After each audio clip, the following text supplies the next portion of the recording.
भगवान श्री कृष्ण ने महाभारत के युद्ध में अर्जुन को गीता के उपदेश सुनाए थे, जिसे सुनकर अर्जुन को ज्ञान की प्राप्ति हुई थी।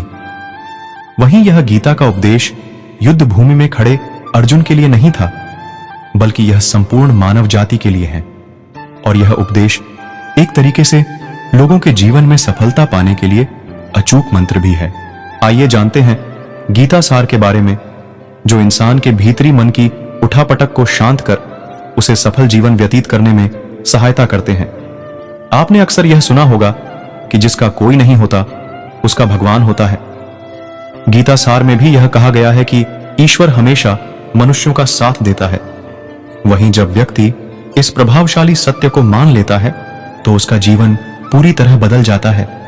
सृष्टि निर्माता ईश्वर ही है जो संपूर्ण जगत को चला रहा है। वहीं इंसान तो बस ईश्वर की हाथ की एक कठपुतली है।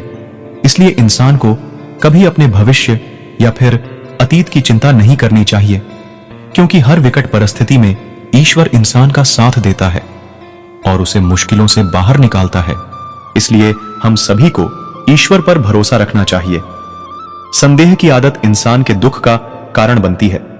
जिन लोगों में शक या संदेह की आदत होती है, या फिर जो लोग जरूरत से ज्यादा शक करते हैं, ऐसे लोगों के लिए श्री कृष्ण ने गीता में कहा है कि पूर्ण सत्य की खोज या फिर संदेह की आदत इंसान के दुख का कारण बनती है। अगर इन उपदेशों को लोग अपने जीवन में उतार लें तो वे निश्चित ही अपने जीवन में सफल हो सकते हैं। गीता सार के ये उपदेश वाकई एक सफल जीवन के निर्माण करने में अपनी अहम भूमिका निभाते हैं। अगर आप चाहते हैं कि आप भी अपना जीवन खुशीपूर्वक व्यतीत करें, तो इसके लिए यह जरूरी है कि आप अपने स्वार्थ को कभी अपने पास नहीं आने दें, क्योंकि स्वार्थी मनुष्य दोस्ती भी सिर्फ अपना स्वार्थ निकालने के लिए करते हैं। कई लोग तो गुस्से में अपना आपा खो बैठते हैं या फिर अपनी समस्याओं से विचलित होकर भाग खड़े होते हैं। ऐसे में गीता में लिखे गए यह उपदेश हमारी सारी समस्याओं का चुटकियों में हल कर देते हैं और हमें जीवन जीने की कला सिखाते हैं, साथ ही सफल जीवन की प्रेरणा देते हैं।